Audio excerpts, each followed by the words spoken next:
सभी साथियों को मेरा प्यार भरा नमस्कार। कैसे हैं आप सभी लोग। आशा करता हूं सभी लोग स्वस्थ होंगे, तंदुरुस्त होंगे, अच्छे होंगे। और आज हम एक बार फिर से क्लास 10th के चैप्टर 2 जिसे हम एसिड बेस और सॉल्ट बोलते हैं, अम्ल क्षार और लवण कहते हैं, उस पार्ट के एक इम्पोर्टेंट जो रसायन है उसके बारे में अध्ययन करेंगे। ठीक है, और उसके अध्ययन से पहले मैं आपको एक बार रिवाइज करा देता हूँ कि मैंने इस क्लास में आपको क्या क्या चीज़ें जो है वो करा दी हैं। तो यहाँ आप देखिए, सबसे पहले हमने इस क्लास में अम्ल क्षार और लवण के बारे में जानकारी एकत्रित की थी। कुछ इंट्रोडक्शन मैंने आपको दिया था अम्ल क्षार और लवण का। उसके बाद मैंने आपको दिखाया भी था कि बोर्ड के एग्ज़ाम के बोर्ड की जो आपको सिलेबस दिया हुआ है, उस सिलेबस में अगर हम देखें तो जैसे जैसे सिलेबस में टॉपिक दिए हुए उसी के आधार पे मैंने सारी चीज़ों को यहाँ इकट्ठा किया है आपके लिए, जहाँ पर H+ और OH- आयनों के आधार पर परिभाषाएं आपको देखने के लिए मिल रही हैं। और यहाँ बोर्ड के सिलेबस में भी आपको H+ तथा OH- आयनों के आधार पर अम्ल क्षार और लवण की परिभाषाएं आपको करनी है। ठीक है, तो उसी सिलेबस के आधार पे हम चलते हुए हमने H+ और OH- आयन के आधार पे अम्ल क्षार और लवण की परिभाषाओं के बारे में जानकारी एकत्रित की थी। और उसके बाद हमने अम्ल क्षार और लवण के सामान्य गुणधर्म, उदाहरण और उपयोगों के बारे में भी जानकारी एकत्रित कर ली थी। फिर मैंने आपको pH पैमाने की अवधारणा और pH पैमाने के उपयोगों के बारे में जानकारी दी थी, और हमने ये जानकारी ले ली थी कि हम pH पैमाने का उपयोग क्यों करते हैं। अब फिर उसके बाद जो कहानी आई वो आई रसायनों की, जो कि इस चैप्टर की बहुत ही इम्पोर्टेंट कड़ी है। और यहाँ आप देख सकते हैं कि pH पैमाने के महत्व के बाद में जो सोडियम हाइड्रोक्साइड है उसके बारे में चर्चा करने के लिए कहा गया है। जो रसायन है सोडियम हाइड्रोक्साइड, वो क्या है उसकी हमें जानकारी आपको देनी है, और उसके बाद हमें आपको विरंजक चूर्ण की जानकारी देनी है। तो सोडियम हाइड्रोक्साइड की जानकारी मैं इससे पहले वाली क्लास में आपको दे चुका हूँ।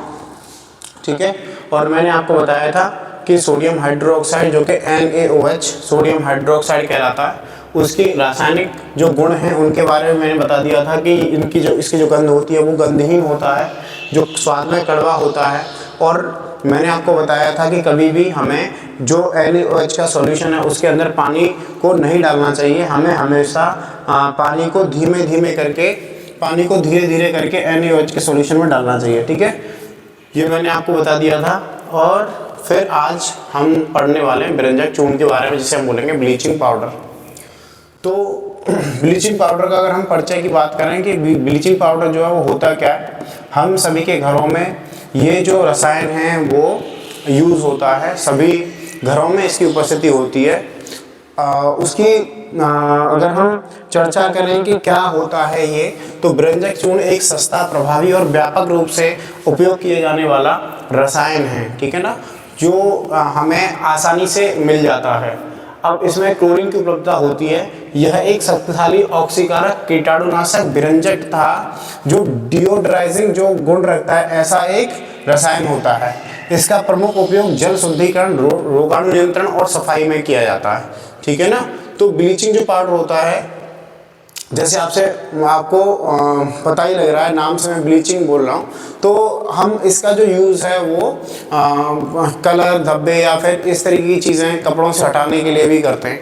ठीक है, अब यहाँ अगर देखें तो इसका अगर रासायनिक संरचना के बारे में बात करूँ तो जो विरंजक चूर्ण होता है उसका जो सूत्र होता है वो CaOCl2 होता है। ठीक है, कैल्शियम ऑक्सीक्लोराइड होता है। ठीक है, CaOCl2 कैल्शियम ऑक्सीक्लोराइड।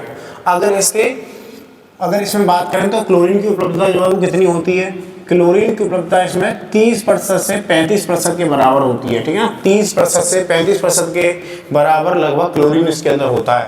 रंग इसका हल्का पीला होता है और गंध इसकी तीखी होती है, जो कि क्लोरीन के कारण होती है। ठीक है ना, जो कि क्लोरीन के कारण होती है। अगर हम रूप की बात करें तो ये पीला, सफ़ेद, दानेदार या फिर पाउडर फॉर्म में भी हमें देखने के लिए मिलता है। ठीक है, तो यहाँ तक जो चीज़ें मैंने आपको बताई उसमें आपको ध्यान रखने वाली चीज़ ये है कि जो विरंजक चूर्ण होता है उस विरंजक चूर्ण का जो सूत्र है वो क्या है, CaOCl2। ठीक है, अगर हम बात करें सोडियम हाइड्रोक्साइड की, तो उसका सूत्र क्या होता है, NaOH, ठीक है, NaOH। तो ये हो गया आपका व्यंजक चूर्ण का सूत्र। और व्यंजक चूर्ण के बारे में मैंने आपको यहाँ बताया था कि सस्ता, प्रभावी और व्यापक रूप से इसका यूज किया जाता है। ये शक्तिशाली ऑक्सीकारक, कीटाणुनाशक, व्यंजक और अपघटित करने वाला मीन्स न्यूट्रलाइजिंग गुण रखने वाला होता है। ठीक, अगर हम इसके नाम और अन्य जो नाम हैं उनके बारे में चर्चा करें तो सामान्य नाम इसका व्यंजक चूर्ण ही होता है। अगर अंग्रेजी में बोले तो इसे ब्लीचिंग पाउडर कह देते हैं। रासायनिक नाम में इसे कैल्शियम ऑक्सीक्लोराइड कह देते हैं और इसका जो सूत्र होता है वो CaOCl2 होता है, ठीक है ना, कैल्शियम ऑक्सीक्लोराइड। आगे हम बात करें इसके निर्माण की, कि निर्माण इसका किस प्रकार होता है, तो आप यहाँ देख सकते हैं क्लोरीन गैस को बुझे हुए चूने CaOH का होल ट्वाइस, ठीक है ना, CaOH का होल ट्वाइस जो कि बुझा हुआ चूना होता है के दूध से, मतलब के सॉल्यूशन से अगर हम प्रवाहित करेंगे तो हमें व्यंजक चूर्ण की प्राप्ति होती है। किसकी प्राप्ति होती है, ब्लीचिंग पाउडर की प्राप्ति होती है। यहाँ आपको सूत्र दिया हुआ है कि 2CaOH का होल ट्वाइस प्लस Cl2, ठीक है, ये उत्पन्न कर रहे हैं क्या, CaOCl2 का होल ट्वाइस प्लस CaCl2 और 2H2O, ठीक है ना, व्यंजक चूर्ण आपको इस रूप में प्राप्त हो रहा है। और यहाँ कैल्शियम क्लोराइड आपको प्राप्त हो रहा है और जल प्राप्त हो रहा है, ठीक है ना। तो ये आपका क्लोरीन से इसे कैसे प्राप्त किया सकता है, ये उसकी जो सूत्र है आपको दिया हुआ है, ठीक है ना।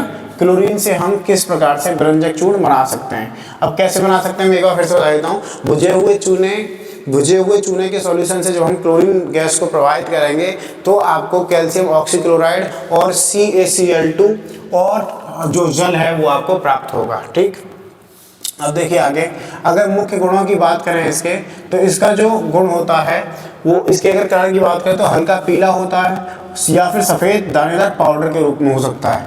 क्लोरीन की इसमें तीखी गंध आती है। जो गंध होती है वो किसके कारण होती है, क्लोरीन के कारण होती है। किसके कारण होती है, क्लोरीन के कारण इसकी गंध जो है वो तीखी होती है। जल में आंशिक रूप से ये घुलनशील है, जल में घुल जाता है आराम से, और आंशिक रूप से पार्शली घुला हुआ रहता है, ठीक है, कुछ कुछ घुल जाता है और कुछ कुछ इसका सॉल्यूशन जो है वो नहीं घुलता।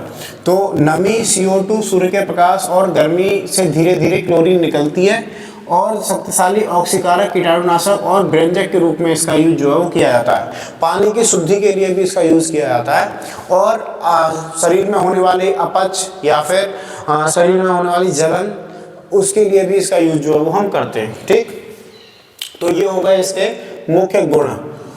अब गुणों के बाद देखें तो क्लोरीन की उपलब्धता क्या है। यहाँ ताज़ा व्यंजक चूर्ण में उत्पन्न क्लोरीन 30 से 35% होती है। 30 से 35% इसकी क्या होती है, क्लोरीन होती है। ठीक है, समय, नमी, ताप और रखने की अवस्था के अनुसार यह कम होती जाती है। मतलब अगर हम इसे खुला रख देंगे तो इसकी जो क्लोरीन है वो बाहर निकल जाएगी और ये क्या हो जाएगा, खराब हो जाएगा। इसी कारण इसे एयर टाइट डिब्बे में ठंडी और सूखी जगह पे हमें रखना चाहिए।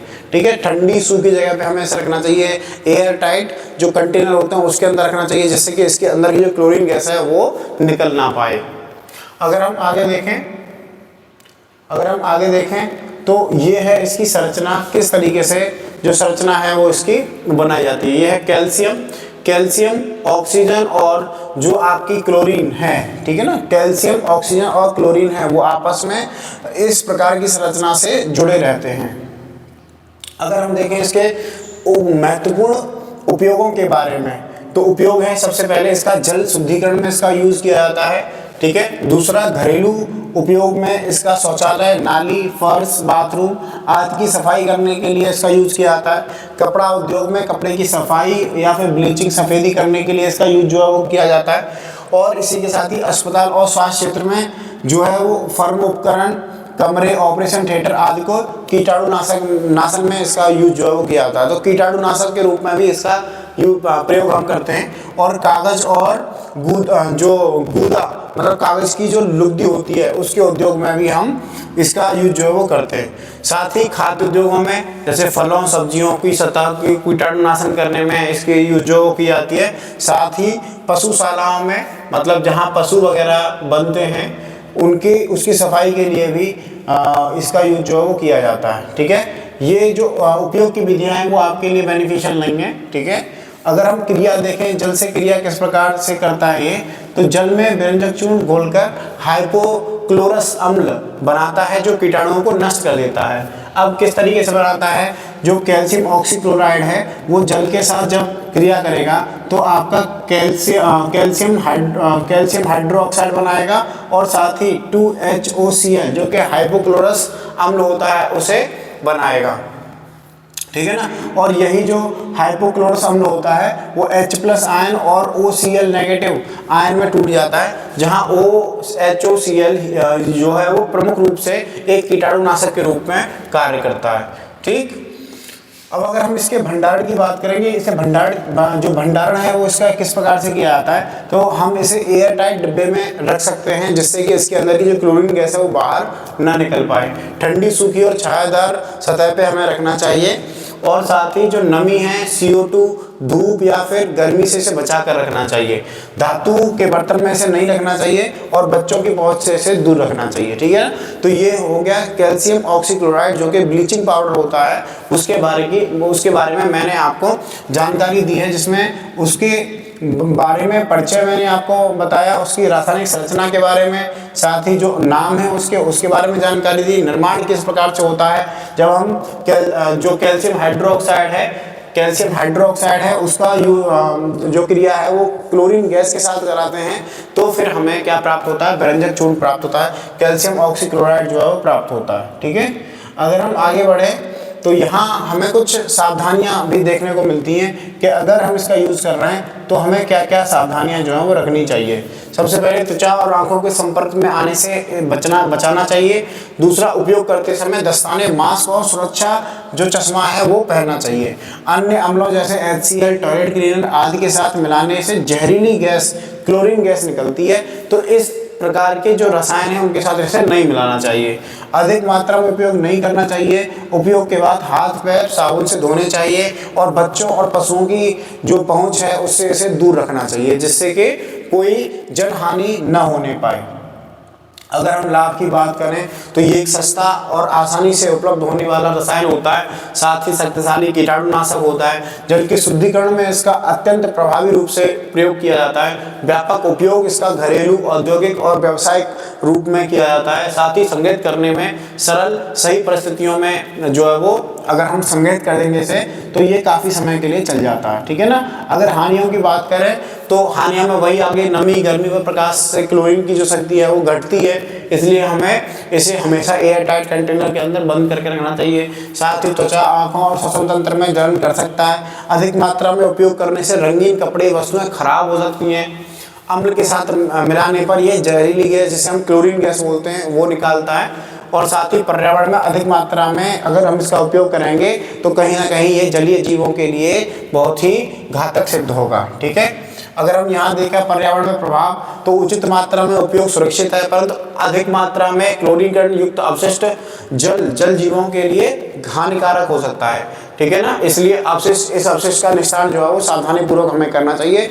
इतना अधिक जो मात्रा है उसमें यूज़ नहीं करना चाहिए। एक सही मात्रा में यूज़ करें जिससे कि न तो आपको ही हानि हो और न ही जब हम इसका निस्तारण कर रहे हों, नदी नालियों में छोड़ रहे हों तो वहाँ के जीवों को भी इसका नुकसान इससे देखने को मिले। साथ ही जो व्यंजक चूर्ण है वो स्वच्छता, सुरक्षा और सफाई का प्रभावी साधन है। सही मात्रा, सही समय और सही विधि का उपयोग ही अधिक लाभ देता है और साथ ही ताज़ी और शुद्ध जल स्वस्थ जीवन की कुंजी है, ठीक है, क्योंकि यह जल को भी क्या करता है, शुद्ध करता है। जल की शुद्धिकरण में भी इसका यूज जो किया जाता है। तो मैंने आज आपको व्यंजक चूर्ण के बारे में बताया जिससे का रासायनिक जो नाम है वो है CaOCl2 कैल्शियम ऑक्सीक्लोराइड, ठीक है। बनाया कैसे जाता है, जो भुजे हुए चूने की क्रिया जब Cl क्लोरीन गैस के साथ होती है तो हमें मिलता है क्या, भिजा हुआ चूना, और मिलता है क्या आपका CaCl2 और मिलता है आपका जल, ठीक है। अगर जल के शुद्धिकरण की बात करें कि जल का शुद्धिकरण किस प्रकार से करता है तो आप देख सकते हो CaOCl2 जब H2O के अंदर मिलाया जाता है तो फिर हमें हाइपोक्लोरस अम्ल प्राप्त होता है और हाइपोक्लोरस अम्ल ही जल के शुद्धिकरण के लिए जो प्रमुख कीटाणुनाशक के रूप में माना जाता है, ठीक है ना। तो इसी के साथ ही आज की हम क्लास को यहीं समाप्त करते हैं। मिलेंगे अगली क्लास में। बहुत बहुत धन्यवाद। Thank you.